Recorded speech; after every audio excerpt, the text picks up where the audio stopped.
Today we're going to be taking a look at the any percent speedrun for Croc Legend of the Gobbos, with most of the clips coming from the current world record by Everett Yo. Croc is a 3D platformer that came out in 1997 for the PlayStation 1, and while it performed extremely well, selling over 3 million copies, tends to get overshadowed when looking back at early PlayStation platformers by titles like Crash Bandicoot and Spyro. But one thing that Croc has to set itself above the rest is that in the any percent speedrun, Croc can fly.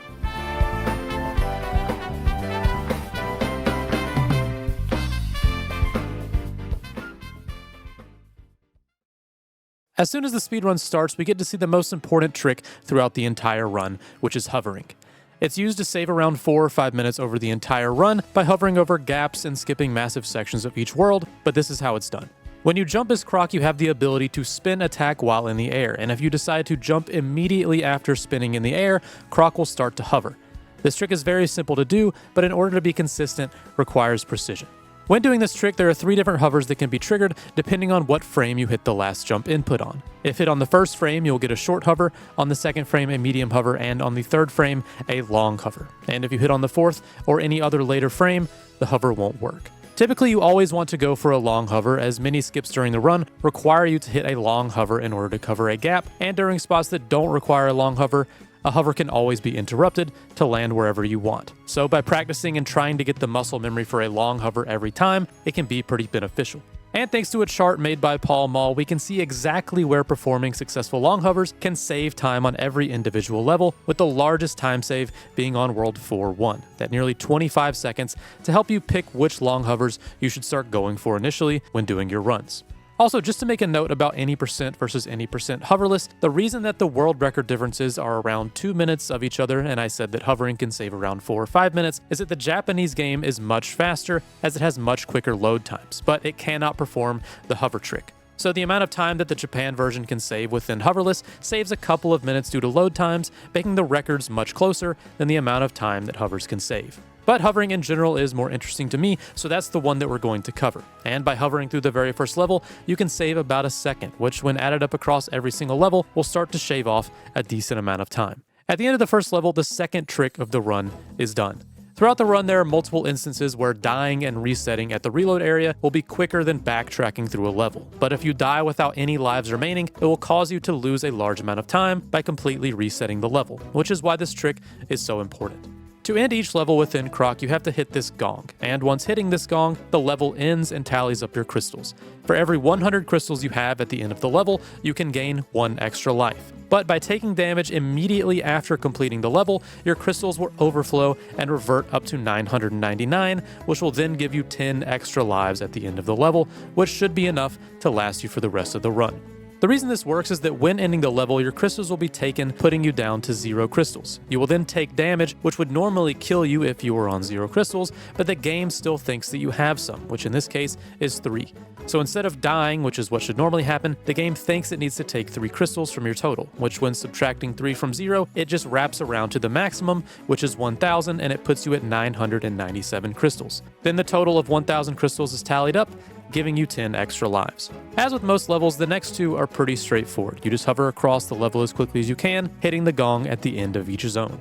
And when playing these levels, as with any level over the course of the run, the best way to shave off time across every level is to move Croc diagonally as much as possible. For this example, let's say Croc has a base movement speed of 1. He can move forward or backwards at 1 Croc speed, but he can also strafe left and right. And this isn't exact, but for this example, let's say he can strafe left and right at a half Croc speed. And if you combine both of these movements at once, Croc can actually move at 1.1 Croc speed. So the more you can angle Croc's movement, the more time save you can get. And when done optimally, can potentially shave off about 10% off of your run. And the reason this is faster is that even though Croc will be running in a diagonal, you can still aim where Croc is running even though it isn't straight. Croc was created with the original PlayStation controller in mind, pre-DualShock, so movement was done with the directional pad, making Croc have tank controls, which means moving forward and backward would move Croc forward and backward, and then left and right would pan the camera.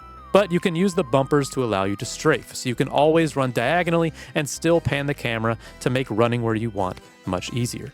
And for some ridiculous reason, these controls are completely reversed while hovering, meaning the bumpers will pan your camera and left and right on the D-pad will cause you to strafe. But as you can see in this example, straight hovering versus diagonal hovering not only makes you move quicker, but it allows for certain long hovers to cover more ground, which can potentially make runs easier as well as prevent some unnecessary resets.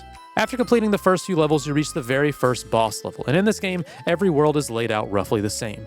Disregarding the secret levels, each world starts off with 3 levels, followed by a mini-boss, 3 more levels, and then the final boss. And for the first boss of this game, you face off against Feeble.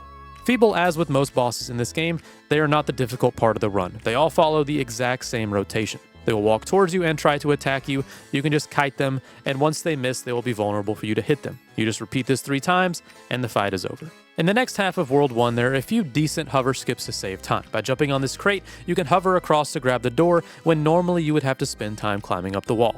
One other thing with Croc is that in this section there are moving platforms, and whenever Croc is standing on a moving platform, his velocity will be in relation to that platform, even if he is hovering over it. So since the platforms are moving away from where you want to go, by hovering to the side and landing on these ledges on the left, you can move much quicker towards the door.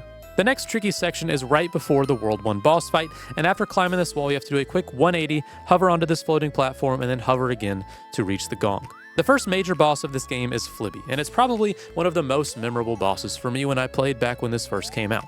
Maybe because I couldn't get past any other boss, or because he's just a big fat ladybug with boxing gloves.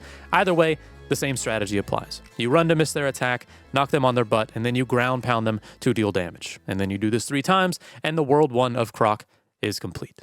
Now it's on to World 2, which has no special tricks to start off, just hovering through the levels, but one thing I want to talk about is the gongs at the end of each level, which can be a bit wonky with their hitboxes. Sometimes when too far away, the ending of the hit animation won't actually trigger the gong, as well as being too far off to the side. But this only loses out on maybe a second, and it just requires another tail attack. But with the amount of gongs throughout the game, this can be a bit annoying.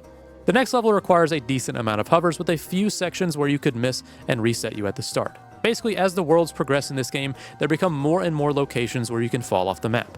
In World 1, there are a few spots where you could instantly die, a few more in World 2, and towards the end of the game, there aren't really any more safe hovers you can do, so if you miss, it is much more punishing. World 2-3 is the first level where a long hover can save more than just a second or two, and by hovering backwards, you can basically play the level backwards. You grab the key underwater and return back to the start, entering the starting door. And once entering this room in a normal run, you would just have to grab yet another key to unlock the following door, but you don't actually need it, and you can just fall straight down to the level below and open the door down there.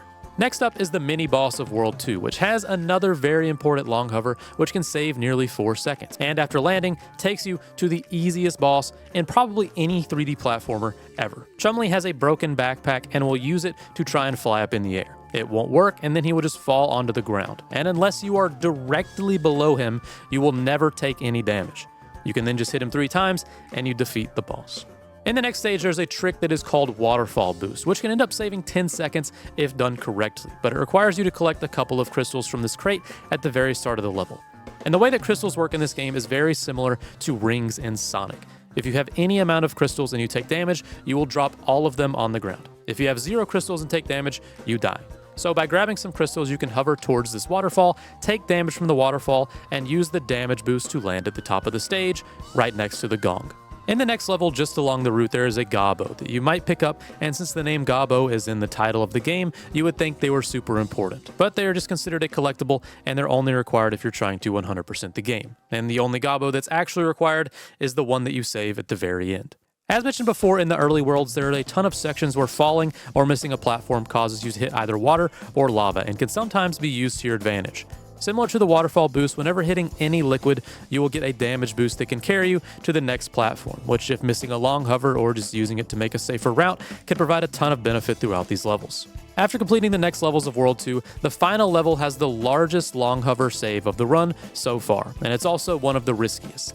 This level is dark, making things far away completely out of sight, and by jumping this very large gap, there is not much room for error, as the diagonal hover barely gets you to the following side. The boss of World 2 is Itzy, and is a little bit different from all the other bosses. Instead of hitting it 3 times and winning, every time Itzy is damaged, it will split into more versions of itself. And the best strategy here is to make sure you're hitting every instance of Itzy with every attack. And this can be done pretty easily as long as you have some crystals, so you can take damage and gain some invincibility frames, so that all the copies of Itzy will stack on top of you, allowing you to hit all of them at once, which can make this the fastest boss fight of the game, taking you to World 3. At the start of World 3, there is a trick called the key door skip, which you have to hover over to the edge of the zone, hover along the edge, and clip into the back side of the door to trigger the loading zone, which normally requires you to have a key to enter this door. But after entering the door, the following room, as with most rooms in the desert world, have this tar or goop on the floor that, similar to lava and water, will damage you if you touch it. But the way these pools are set up in every single level, you can land on the edge of any of them without taking any damage at all, making most of the desert levels pretty easy to navigate, as most platforms can just be ignored altogether, and most long hovers won't really save a bunch of time, as most of the levels are pretty easily navigated. This is basically the first water section of the run. There was a small one in World 2, but just to grab a key. But swimming in this game, the controls are a little weird, but all you have to do is press as fast as possible, Croc will swim, and the only real technical part is when the cycles of these electric barriers lines up with you swimming towards them. But they can just be ignored by swimming right between the two lines on either side of the barrier. In the third level of World 3, you have to collect a key and backtrack to earlier on in the level, and by grabbing the key and immediately dying, you can reset back to the key door much quicker than retracing your steps. One thing that is important to save time is before getting to this key section, making sure that you are on 0 crystals by damage boosting on some lava. You can make sure that you die immediately after falling off with the key. You can then head underwater, grab the next key, return to the silver lock, and finish off the level, taking you to the first boss of World 3, which is Neptuna. The level to get to Neptuna is mainly swimming with no real tricks other than navigating through the electric barriers before arriving at the boss. Neptuna, while still easy, can be a little tricky with her hitboxes. Her first 2 attacks, she will lunge with her trident, and if you don't wait long enough before hitting, you can actually miss your window to deal damage. And for the last hit, she will shoot an electric beam, but as long as you just hug the bottom of the arena, can pretty consistently be avoided. After Neptuna, there's another level that uses the same key reset trick as before. You just make sure to be on 0 crystals before you grab the key, hit the acid pool, and reset back at the door. And after returning, long hover to the gong. Now that some of the levels are getting a bit more difficult, as well as the enemies becoming harder, using crystals for safety is very important. Like mentioned before, by just having 1 crystal, you can take a hit from anything and continue on with your run. After being hit in this game, Croc has a decent amount of time where he gets invincibility frames, which last much longer than most games similar. And this trick can be used later on in the run to intentionally take damage once in order to ignore any potential threats for the next few seconds. The final level of World 3 takes another long jump as well as another key reset, followed by a dark room which you can just hug the right wall, which will eventually take us to the final boss of the world, Cactus Jack. Cactus Jack is this big cactus fella who will spin in circles really fast, but among entering the room, if timed correctly, you can get 1 of the 3 hits on him, and once he starts to spin, you can just hit him, cause him to stop, swing again to deal damage, and thanks to getting the initial hit, only have to do it 1 more time to finish him off. World 4 is the final and by far the most difficult world, and to add to that difficulty, has the most long hovers in the run, as well as the most potential time save by these long hovers.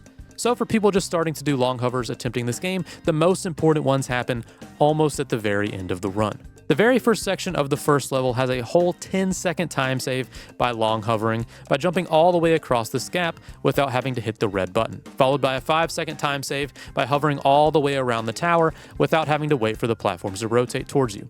And still within the same level, the next room has a staggering nearly 30-second time save by completely bypassing the puzzle room and flying straight to the door. World 4 Stage 1 is by far the largest area for time save by long hovering, and if low on lives by key resetting earlier in the run, this can be extremely punishing if failed multiple times, but it's also one of the ones that is the most important to get. Stage 2 has a handful of long hovers, but not ones that save huge chunks of time.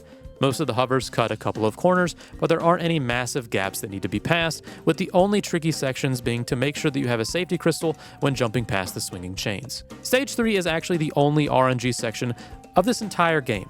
The very first part you have a key reset and hope to hit the spider to return to the start, and then you watch the Gobbo hide under the crates. Even though this section is the only RNG portion, worst case scenario, you don't really lose that much time. The Gobbo in the crate will shuffle around, and there are only 3 potential ways that it can shuffle, with the longest variation only being a few seconds longer than the source variation. But after waiting for the shuffle, you can continue hovering forward, blow up the balloon to explode the door, and finish off Stage 3. The second to last fight is against Fossley, who floats in the center of a donut-shaped arena and will just throw bombs at you, and you have to make sure they land on these platforms in order to launch them back at him. There is a trick that will make Fossley instantly throw a bomb at the start of the fight, but it's pretty difficult to pull off, and as long as you don't miss one of his throws, is a very straightforward fight. Stage 4 is another area where long hovering can save a ton of time in the second zone. You can hover around the door similar to the key door skip and enter the load zone without the need for a key, as well as long hover across these hanging bars to avoid waiting for the platforms. At the start of Stage 5, you enter a 30-second unskippable elevator with pirates falling towards you. They are super easy to defeat, and the reason you aren't able to jump down to the end of the zone is that in Croc, the way dying from falling works is that the game checks to see how long Croc has been in freefall. And if it reaches a certain duration, Croc will be considered dead. So even though there is a level below Croc at this time, you just have to wait until you get near the bottom. The next section, however, is the exact same elevator situation, but the freefall check can actually be bypassed. If Croc has never touched the ground in a given zone, then it will never check if he is free-falling. In this section, Croc spawns in the air, so the game never checks to see how long he has been falling until he has touched the ground at least once. So by falling and never hitting a platform, you can skip the entire second elevator and fall straight to the bottom of the level. On the 6th level of World 4, the long duration of invincibility frames can be taken advantage of. By collecting some crystals early on in the level, you can jump onto the spike trap, take damage, and use your few seconds of invincibility to jump along every single platform, even if the spikes are pointed upwards. This trick lets you completely skip having to wait for the spike blocks to rotate for an entire other cycle. And then there's another extremely difficult trick that most runners decide to opt out of trying, as the run is very close to being done. But by jumping onto the door frame, you can hover over to the second spike block, which yet again can save you an entire cycle of the blocks rotating back around. The final zone of this level doesn't have any huge long hover saves, but the hardest level as far as platforming goes, and it can be easily messed up, especially with the awkward tank controls of Croc. But after beating, takes us to the final level and final boss of the game, Baron Dante. The Baron Dante fight has a few tricks that can save a decent amount of time. Similar to Cactus Jack, there's an opportunity to get an early hit before he ever gets to swing, which can be huge in this fight, saving you from having to wait out another attack. He is then treated as all the other bosses. You wait out the hit, attack him, and after getting the third hit, he begins Phase 2. During Phase 2, there is another opportunity to get an early hit, which once again has an extremely tight window to work. But if done correctly, can save a ton of time. As this phase of Dante, he spends a decent amount of time charging at you with each attack. And after you get your second hit on him after he charges, the fastest way to set up the third hit is to run to the opposite side of the room. After Dante does a charge attack, he will return to the center of the arena, and if you're already in the direction that he is facing, he won't have to spend time turning around. And after hitting him once more, he turns to his final phase, which is actually the least threatening of all three. In Baron Dante's final phase, he'll begin flying in the air and shooting lightning at you, but he cannot actually shoot straight down. So all you have to do is just stand right underneath his shadow, wait for him to land on the ground, and then you hit him. And then after doing that 3 times, you finish off Dante, and the time for the speedrun stops. And that's the speedrun for Croc and the Legend of Gobbos. It's a really fun run to watch, and I really enjoyed researching all of the tricks and time saves that were possible. If you want to learn more about the speedruns of this game, I'll link to some runners that I enjoyed watching, as well as the Croc speedrunning Discord down below. Thanks for watching.